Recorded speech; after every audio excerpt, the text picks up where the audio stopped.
2024 has been a massive year for the Face-Turning Octahedron. At the start of the year, if you wanted one that turned better than the awful mass-produced LAN, your best choice was to 3D print parts and make your own with a FTO. But then in June, DaYan came out with their Magnetic Galaxy FTO, kickstarting the world of FTO speed cubes and finally making them available to the masses. But believe it or not, there was not just one new FTO release this year, but 3, as DaYan was quickly followed up by DaYan and QiYi with their own magnetic FTOs. So let's see how these 3 new releases stack up against each other, and which one you should buy to start speed solving this amazing puzzle. Let's get started with the DaYan, since it was the next one to be released. This one comes in at $30, which is a tad bit expensive, but it's also the most full-featured FTO, with not just normal piece magnets, but also core magnets, and from what I've heard, it might also be the best turning of them too. It comes with an instruction booklet and some extra springs if you want to change the elasticity, but here is the puzzle itself. So right off the bat, it feels pretty big in my hands, definitely a lot bigger than the DaYan, probably about the same size as the LAN, if not a little bit bigger. It has a normal stickerless finish with a removable logo sticker, the shades look really nice, and it has the same color scheme as the DaYan, which is good for me because that's the one I memorized. So let's try doing some first turns.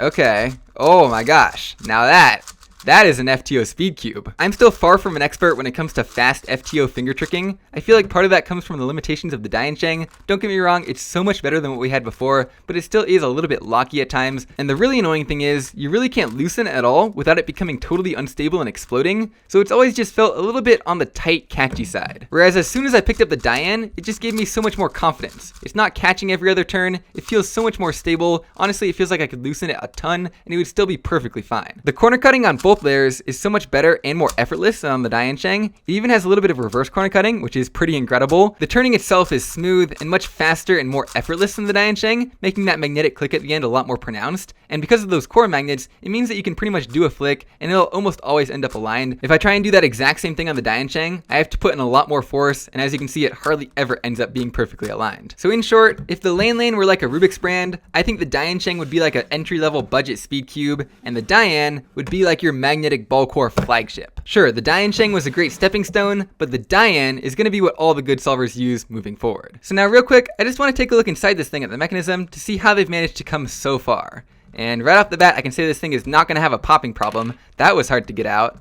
Oh my gosh, those things are locked in. Just as a quick comparison on the DaYan, if I put in a fraction of that much effort, the whole thing just explodes. So right off the bat, the edge, corner, and center pieces all look fairly familiar inside the DaYan FTO, apart from having way beefier bases to keep them locked inside the puzzle rather than popping out. Now what's incredible is the sheer number of magnets inside of this thing. The DaYan FTO only had one type of magnet, in between the centers and the corners like this. But so far in the DaYan, I've counted 4 different types of magnets. We have center to corner, we have center to edge, so as you can see there's a magnet right there in each piece. Of course, we also have those core magnets that I mentioned, so these actually go from the edge pieces all the way down to there inside the core. But then the 4th type of magnet that I've spotted is actually something totally crazy. If you don't know, the way an FTO mechanism generally works is you have these hidden centerpieces underneath everything that connect up to these edges, and that forms the base puzzle. Then all of the other pieces, namely these outward centers and the corners, fit on top of that base puzzle. So you kind of have 2 layers of pieces. But the problem with this mechanism is it basically leaves you with this little triangular void in the middle of each face on that outer layer of the mechanism.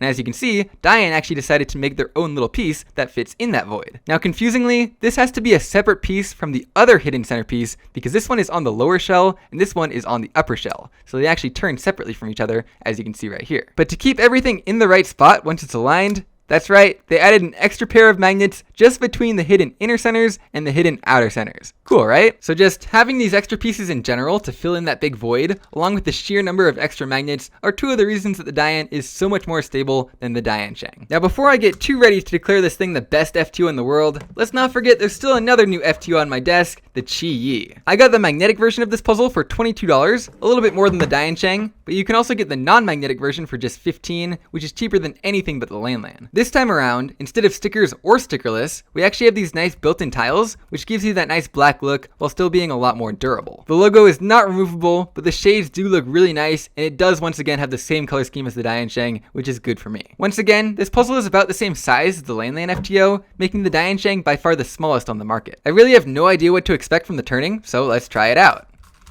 Okay, so right off the bat, it's nowhere near as fast and effortless to turn as the DaYan. Honestly, not even as fast as the DaYan Sheng. I will say it feels a little bit more stable and perhaps more confidence inspiring than the DaYan Sheng. It doesn't feel like it's just gonna fall apart in my hands if I do this. But on the other hand, I'm skeptical if the performance is even quite as good as the DaYan Sheng. I'm definitely getting a little bit less catching than on that puzzle, but I still get a little bit, definitely more than the DaYan. And the corner cutting is not great. I would say also about on par with the DaYan Sheng. I think the biggest advantage of this puzzle over that one is just the better pop resistance.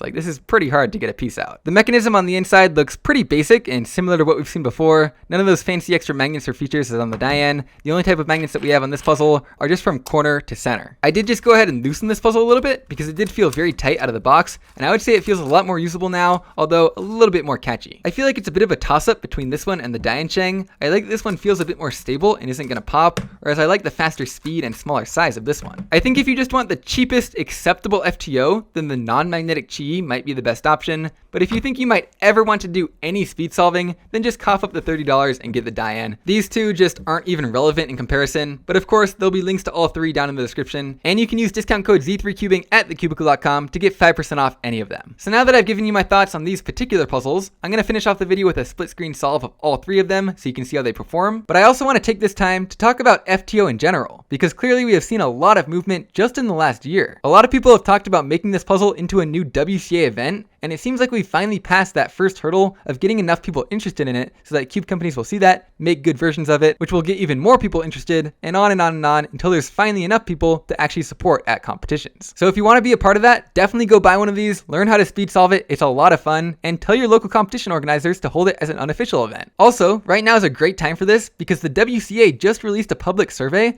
asking about future WCA events and how they should be handled at big competitions. I'll leave a link to that in the description if you want to share your thoughts and perhaps advocate for FTO or any other format becoming the next WCA event. It really is amazing the exponential progress that's been made this year, and I think FTO does have a decent chance at becoming official if the hype keeps on going. But that's pretty much it for the latest in FTO technology. I hope you all enjoyed and learned something, and I'll see you guys next time.